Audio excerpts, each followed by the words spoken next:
What's going on, everybody, and welcome to the Other Side of the Firewall podcast, where we talk about the latest and greatest of cybersecurity news, as well as we highlight those movers and shakers and glass ceiling breakers, those people of color who've made it to the other side of the proverbial firewall. My name is Ryan Williams, and as always, I'm joined by Chris Abacott. What's going on, everybody? What's going on? So, welcome back. Our last episode would have been Ask CISSP, which I sat down with Bryce England. So if you have not heard that one, please go back and listen to it.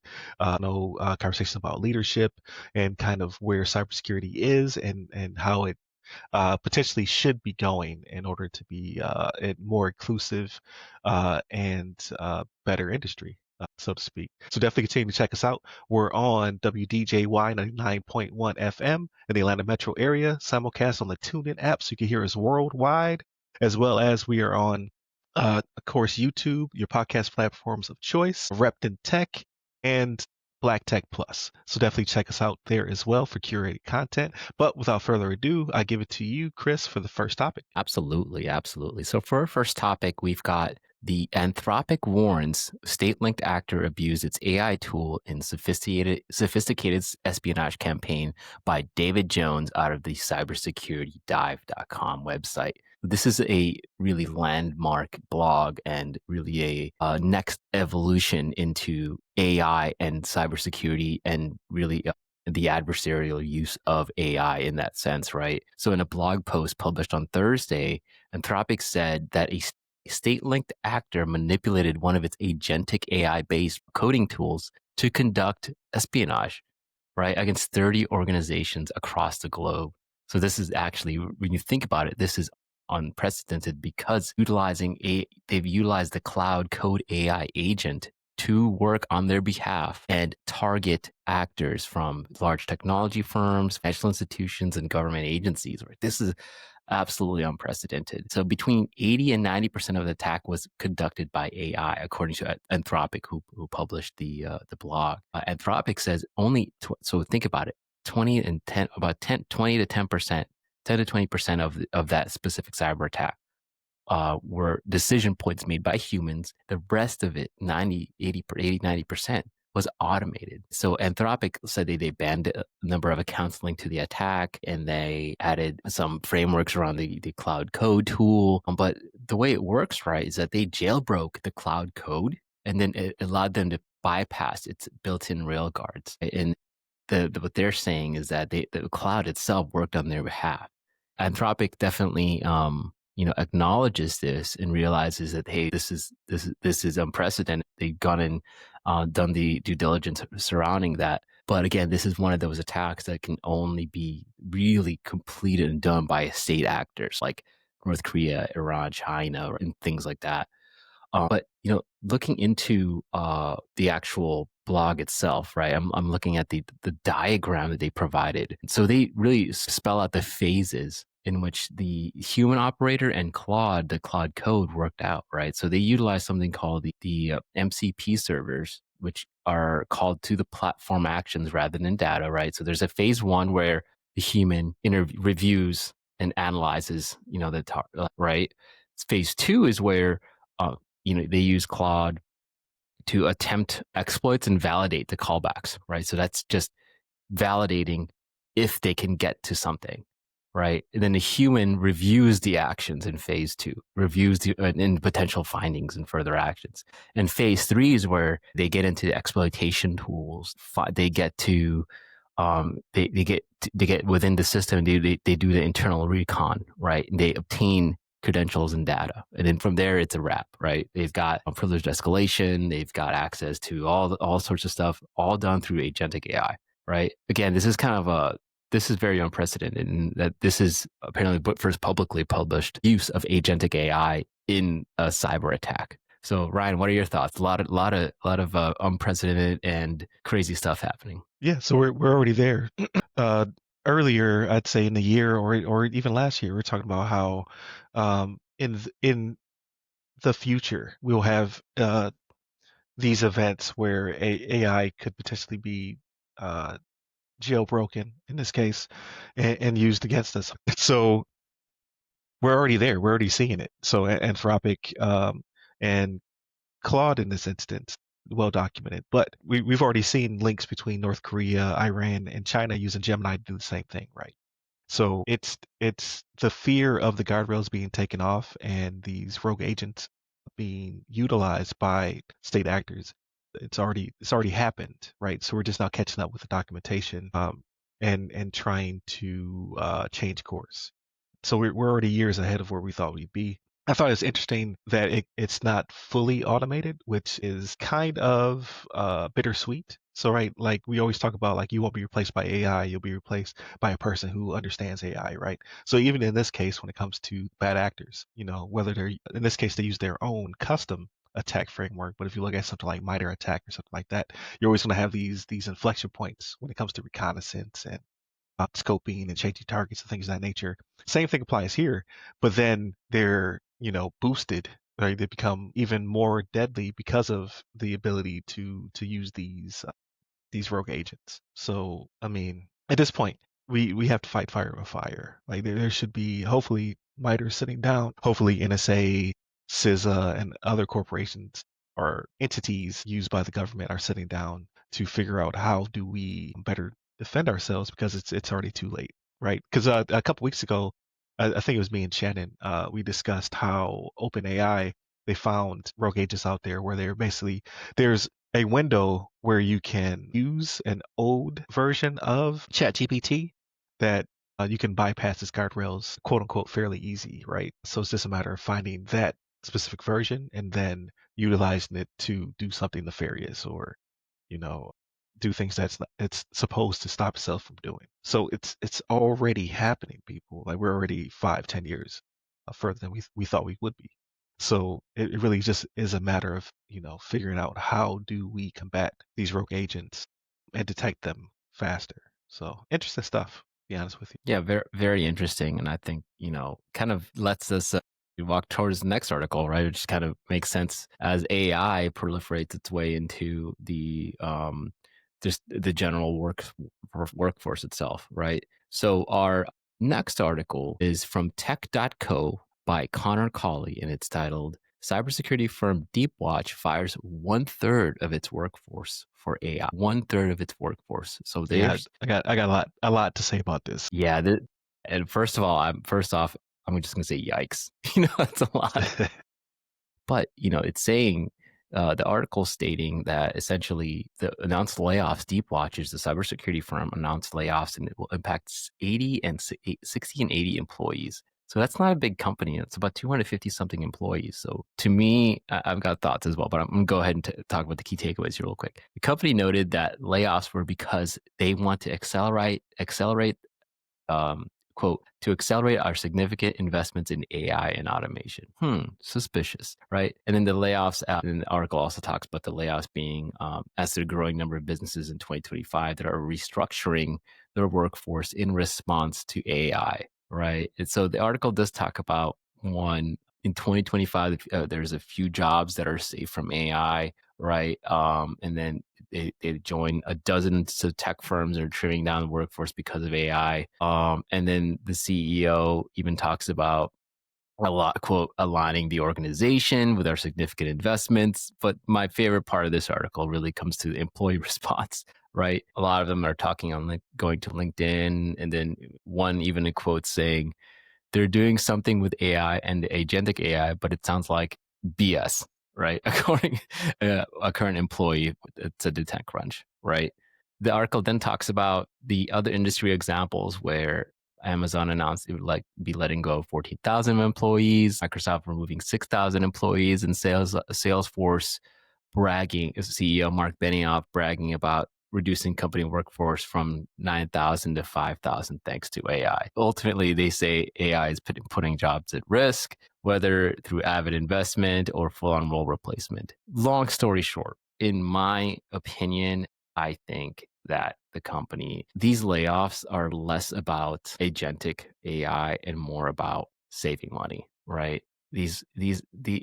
There's a recent article, or rather a recent study by MIT stating that AI actually offered little return on investment, right? when it comes to implementation from these. Only like a certain percentage of companies. It's very minute as well. So really, in my head, it's just, hey, this is just a layoff, and they're blaming AI. That's what they're doing. A lot of these companies are doing the same old story. Because if you think about the AI agentic AI, like how much can that really replace a human in terms of the human inputs and parameters and things like that? Right. I think that there's also situations where companies have, let people go because of AI and then had to rehire people back because they messed up and said, hey, we actually need a human to supervise this type of stuff. Right. So like Ryan was saying, knowing how to use AI will get you there. I think some of these companies, specifically this company, Deepwatch, maybe a third of their workforce that's extremely sizable, right? And to be automating, a lot of maybe MSP functions, penetration testing functions, it helps, but you do need the human interaction in order to make sure that they validate certain incidents, certain events, or just ensure that there's no false positives. So these AIs don't act haphazardly and just do something to mess up your information systems. Right. So Ryan, what are your thoughts? There's a lot to talk about on this, right? There's a lot to unpack. These layoffs, right? Minus the stock market, doing really well, really just as a result of AI, the billions of dollars of AI just circulating between a few companies. The rest of the sort of companies aren't really doing too well from a revenue and profit margin perspective. Yeah, so there is a lot to unpack here.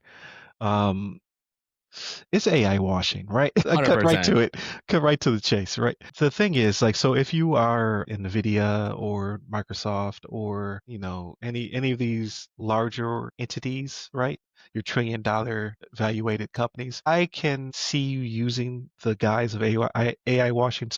What is AI washing? So I actually have a definition of it, right? So AI washing is a deceptive marketing tactic that consists of promoting a product or a service by overstating the role of artificial intelligence and the integration of it. Companies often involved in the practice to mislead customers to boost their offerings to secure funding from investors. The practice raises concerns regarding transparency and legal issues. So it can be used two ways, right? And in the case of these $1 trillion organizations, they're firing people because they need the money to build, right? So they're trying to scale as quickly as possible. And you, the person who they have to care and feed for, right? The person they have to provide benefits for, they can then take that money they would have spent on you and instead put it into a data center or put it into a contract or, to infinity, right? All this money in order to build facilities. In the case of these companies, like a $250 or $250 250 person company,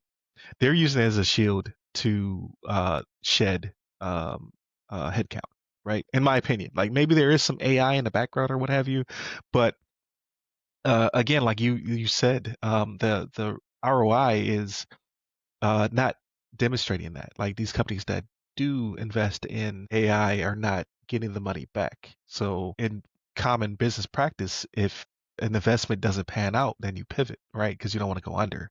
So in these cases, I think they're just using AI as a shield to get rid of people. And what is this phantom AI they speak of, right? Like, so you have companies like Amazon saying that, okay, like these roles are being filled by agents. I've not heard of or seen any agentic agents that are able to do what these people that they're firing do, right? When it comes to like our CEOs and AI now, like no, it's not. Or our middle management are all AI agents. No, no, they're not. And if they are, you're going to go under. You're not going to make it because people at that level need to be people, not agentic AI. You might say I'm AIist or something to that regard. I haven't seen it. It has not been demonstrated, so I don't know what people are claiming to have in the background that are replacing middle management and above. So I just think that they're using it as fodder in order to shed headcount for other investments or just for those record making profits that they always speak of. Like we had to fire 5% of our company. We're so sorry. They were our family. Oh, by the way, investors, we're making record making profits. Correct. So We're in the yeah, green again, guys. Check it out. We're yeah, in the green. yeah. It's And one it's thing it's too is all nonsense. I think there's a well-known IBM presentation slide, right, from 1979 that says this: a computer can never be held accountable Therefore, a computer must never make a management decision. Who is accountable for some of these actions? How does agentic AI work, right? You need inputs. You need to give it access to certain programs, features, technologies, facilities. I don't know. You have to fully flesh out an agentic AI, right? An AI agent cannot, speak to a client and give it what it wants based on, the certain parameters. You're not giving, it doesn't have the intelligence because it may not be programmed to, right? What are these things? What are these? I just think that these are, like you said, they're phantom layoffs, and they're using AI as like a scapegoat for their actions. Yeah, absolutely. And then when it comes to, so like, even if you have, let's say you are using agentic AI in your tech stack, right? Mm-hmm. To quickly orchestrate and automate. Those are people anyway, right? Mm-hmm. Like you're not replacing a person at that point. You are just becoming more efficient, and maybe you're even scaling in that regard. But again, those were not people, right? Like a Mm-hmm. person a person at SOC sees a flag, they then have to do their due diligence and then use their playbook or runbook or whatever to then do the thing, whether it be, tied to your disaster preparedness, your business continuity, your service continuity, whatever. Okay, so now you put an agentic agent in there, and still flag is tripped, thing is done, but ultimately you still need human being for intervention. So you can't really get rid of that person. All you're doing is just you're paying licensing fees to add, but you can't reduce headcount in that case, right? Because you're not firing a department. There was a department of people who were able to do what that current AI is doing. They never existed, if that Mm-hmm. makes sense. So I kind of want intervention at this point. Well, because I think if they're actually firing people based on AI, I think there needs to be accountability. I think, like, if they should be able to show, hey, this is why we're firing people, Right. right? And I would rather have them say, hey, we're not making enough money, like layoffs. Like, I would rather them be honest with that, and I think it would present better. But to blame it on AI, I think is a weak cop out. Yeah, I absolutely agree with you. And not to say that I want over regulation, but I just want them to be Yeah. called to the mat.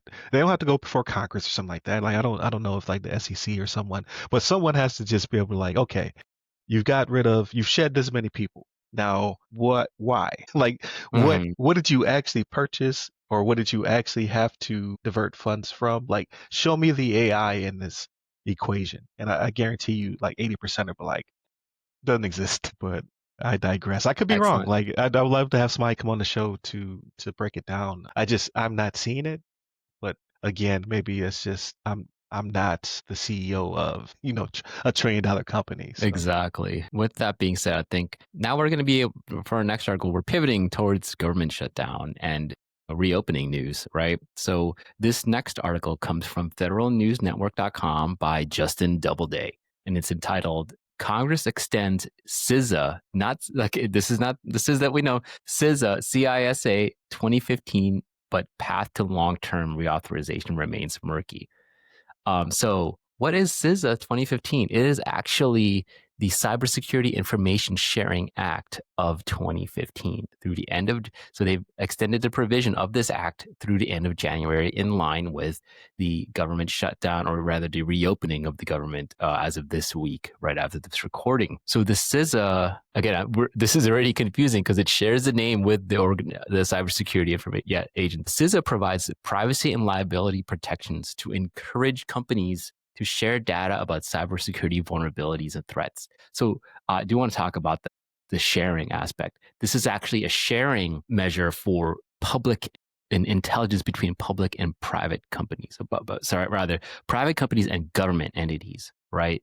Addressing uncertainties that, there's, this has actually addressed uncertainties about slowing down collaboration and heightened legal risks, right? So industry groups like, pardon me, the lapse itself like sparked urgent calls from industry groups and technology industry organizations, and then they wanted a permanent solution for long term. So there's several lawmakers that were for it and against it. And I want to talk about politics here, but it's interesting that there's bipartisan support and bipartisan opposition on this, which was very interesting as well. But without information sharing, some of the lawmakers warn of, and experts warn about broader national security risks. So installed cyber defenses and increased vulnerabilities for public-private partnerships, right? This is what it's all about. And when you think about it, the public-private partnership is very important because the private sector tends to be more ahead of the pack in terms of certain things in some areas, whereas the public sector, of course, has the defense industry as well as in the military grade cybersecurity stuff that they could share down to the private industry. So there's that mutual beneficial relationship with them, right? So there's ways that they can improve their cybersecurity programs based on the information that they share with each other, right? This is again, and for that, I think that it's a stopgap, but we hope that it will be extended towards, past the government shutdown, and hopefully that this private and government relationship can still go and work out. So Ryan, what are your thoughts on this? Yeah, I think it's necessary. If you go back to my interview with Miguel Clark, he did something similar in the FBI, where they would meet with private industry and discuss different attack vectors, like find out and collect information about how they were breached or attacked, or hey, here's something that we've seen on the federal side that you may want to be on the lookout for, because ultimately, we beat a dead horse here, but cybersecurity is national security, right? So you have these companies, which I believe they're kind of like at the tactical edge, right? Because they have the ability to do things that the federal government just simply is not doing. Like Hmm. they're out there and about, but at the same time, they are, targets by national state actors to extort, to ransomware, to steal from, and you we'll learn a lot about that, by listening to our podcast and what have you. But I think it's very important for them to be able to share this information amongst each other and with the federal government, because on the other end of that pendulum, right, the federal government has a duty to protect the citizens. So with that being said, they need to share this information so they can help to better protect these companies, which their clients are, citizens, as well as they are the canary in the coal mine for what state actors may be trying to do or techniques they're trying to perfect before attacking critical infrastructure.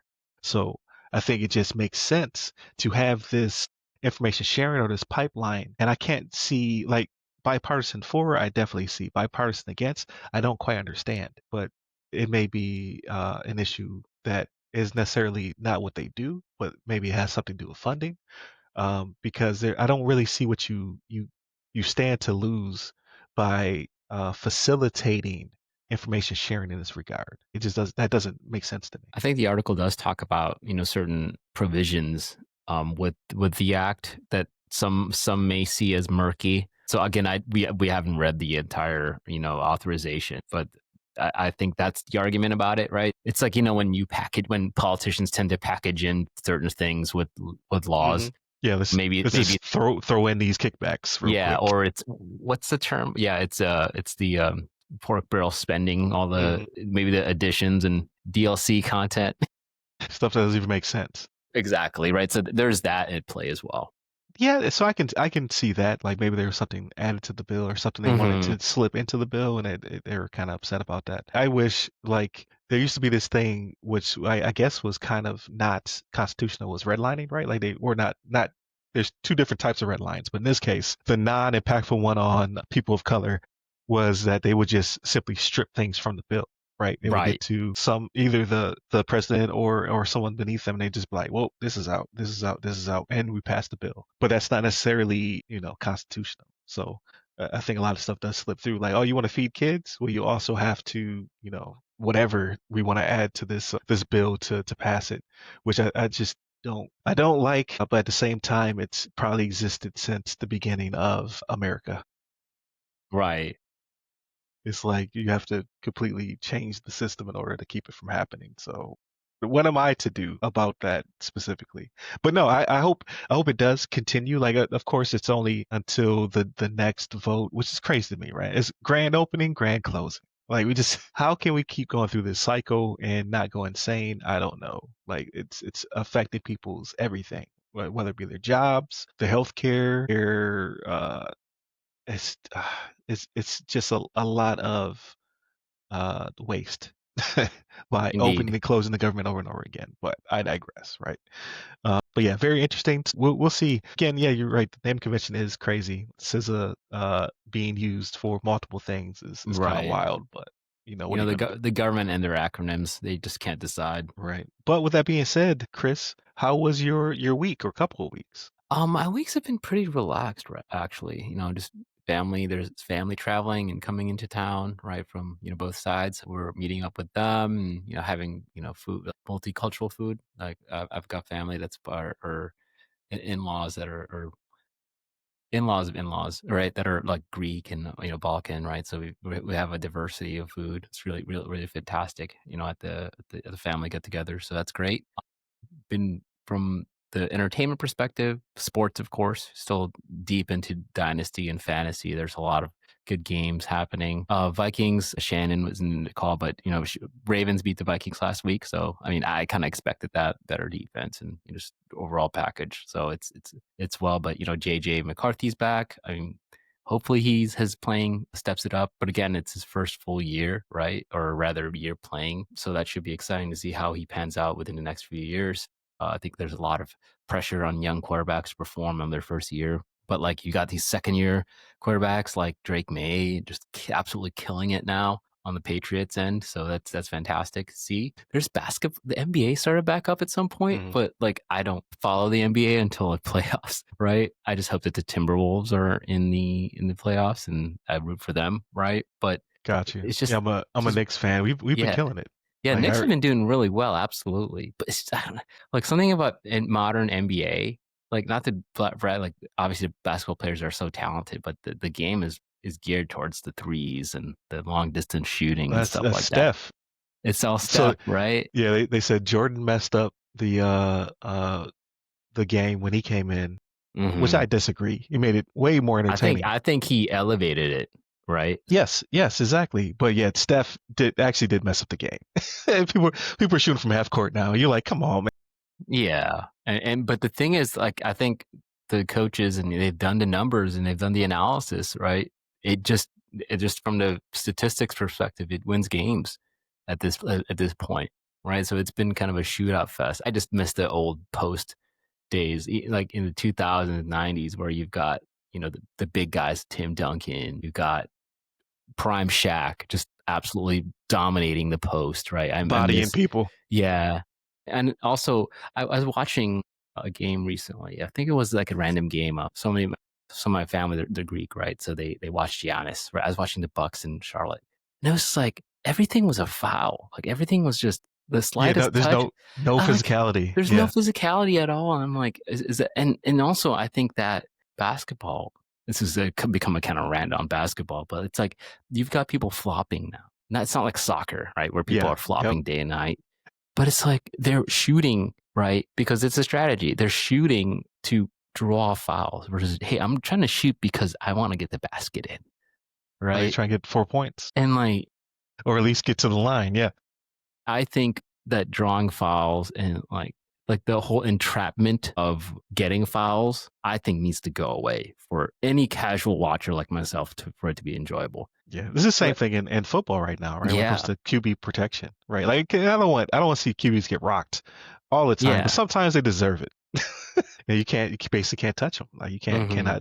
cannot enforce physical violence on the QB. But like there was you looked at the Carmeloons back; they were just massive, just extremely physical, power forwards and centers back then. And it's I'm who am I to talk? I'm freaking short, but I'm like I like seeing these massive people just like be physical, right? I want to see that. Like I miss those times, Yeah. and Now you yeah, have just creative players like Wembley. You have this yeah, this guy who should not exist. it's just like oops, the little 6 foot jump or 6 inch like hop dunk. Yeah. He alley-ooped himself last week. I He threw it saw a off the clip. backboard, caught it, and dunked. I saw a clip just now. It was like I think it was last night. It was Draymond Green guarding Wemby, and it's crazy. Draymond is a huge guy, but Wemby is like I don't understand. Yeah, you're right. He shouldn't exist. He's huge. he was guarding him very well. Like he was very even being very physical from a NBA perspective. Ali went done, just a little hop, and was able to just dunk over Draymond Green, one of the best defenders in the league. All arms and legs. It's All crazy. arms and legs, right? They're gonna have to increase the height of the freaking basketball hoop Yeah, for like that. raise it. Raise it to 11 feet. Nobody's gonna be able to dunk anymore except Wemby. Right. But yeah, there's that, and then entertainment wise, I started watching The Pit.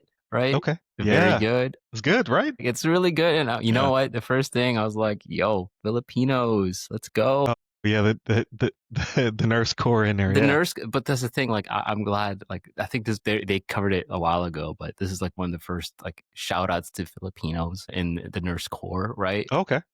But in Hollywood, and I'm like, yeah, but the Filipinos been nurses for years, right? They've run nursing, organization. They've been there for years, right? So it's especially in California. Like, I've got family in California. It's all nurses, right? It's Okay. like, so I'm finally glad to see that representation. It's pretty interesting, and it's a fact, right?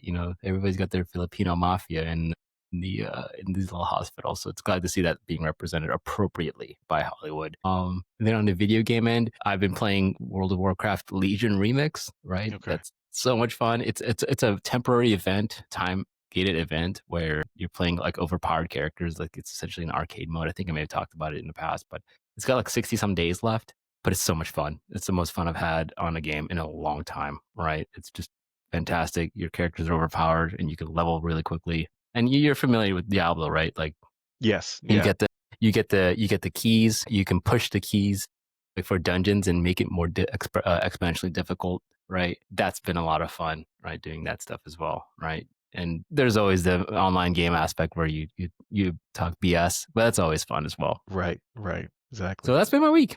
Okay. That's awesome. So for me, just getting outside since it's not as hot. So you've been, doing stuff. We went to the river walk. So if you're in the Tampa area, right?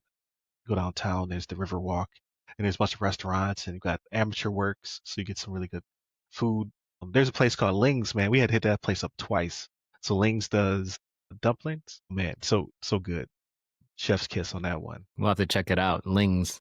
Yeah, Ling's and amateur works. So we did the Riverwalk thing. We hit up Ling's. I went back on because we did it the past weekend, but then I went back on Veterans Day, right? Um, because I don't really hit up the restaurants to do the free stuff. I did that the first year, and I was just like, it's overcrowded. I feel bad for the servers because right, we're all just there trying to get free stuff and not give good tips. So now I kind of Mm-hmm. avoid it, right? So I don't really go out on a Veterans Day, but I did hit up Amateur Works, and it was pretty thin in there, right? Because kids still had to go to school and things of that nature. So you only really saw working adults that were off that day. So it's pretty good. And I was just going there for the dumplings. So uh, I need to weigh myself after Halloween candy and dumplings, and now I got Thanksgiving coming, so my diet is completely out the window. Um, game wise, I played and beat finally Ghost of Yote, so I got like 90 hours in it. I got like 3 more trophies to get the platinum, so I'm just going through and trying to trophy hunt, like find all the vanity items and things I just didn't collect while I was traveling. But I did most of everything before I beat the game. I had a great experience. Awesome game. I definitely recommend. Gameplay, story, character development, like all chef's kiss. So now moving on to Silent Hill 2 remake. So it's free on PSN. So I never beat a Silent Hill game. So I have that one, and I have Silent Hill F, the one that's based in Japan, the brand new one. So I have one of the first ones that they remade, and I have one of the latest that they have. So I'm gonna play through both of those because it's still spooky season until Christmas happens. And then last night I took the boys to see Predator Badlands. Real good. Like, so I went in with not low expectations because I like the director and he did Prey and he did Killer of Killers.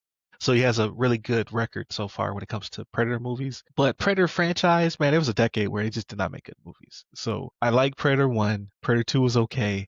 Everything else, trash, in my opinion. There's one, I forget what it's called, that came out in between that they basically took them to like a world or an island and they fought predators. That one was okay, but for the most part, they're 80s movies that never really evolved until now. So like Prey, amazing. Killer of Killers was was amazing. Badlands, it was the first time that the Predator is the protagonist with I want to say Dakota Fanning, is Ellie Fanning or something like that, or like playing another human character. Or playing the only human-like character. Mhm. But people kind of are like, I don't really know. Like it had the biggest opening of any Predator movie. But people are kind of like, it's PG-13. Well, it's PG-13 not because it's not violent, because it is actually very gory, but it's alien on alien and alien on robot violence. So that way they get away without having a R rating. Because it is very gory. Like I really thoroughly enjoyed it. And it has some comedy in it, which there's only a little bit of comedy in like the original Predator movies, but this one actually had some laugh out loud moments, which was kind of weird, but it worked. So Interesting. yeah, Like a Predator version of Marvel. yeah, or like a buddy cop movie, right? Yeah. It's very interesting, the dynamic like between the lady who's playing a Sith, right? Because you got to remember that the Predator and Alien universes are the same universe, right? So you have Weyland Yutani synths, out there and about in the universe collecting samples is what they usually do and things of that nature. And they know of the Predator culture and of their existence. Right. So like she's able to actually speak its language, which we hear as English in the movie, and he speaks back to her and the Predator tongue or whatever.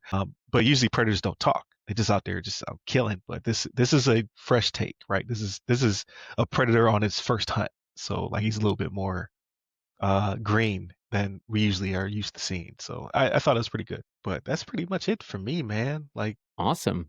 I want to do something today. Like I want to take my wife somewhere. Like maybe we'll do breakfast or something. Nice. We went to this like Asian place down here in St. Pete. It was pretty nice yesterday. But Okay. yeah, like because we got to get away from like the whole DoorDash stuff and support our servers and local Oh man, restaurants. it's You hard. know, It's you hard know. because it's so like since the pandemic, man. It's so easy just to go pull up DoorDash But and be DoorDash is like, so expensive. Like yeah, it's literally like if it's cheaper to go eat out at the restaurant than order DoorDash after all the fees and tip. It's cheaper to just go out to eat, right?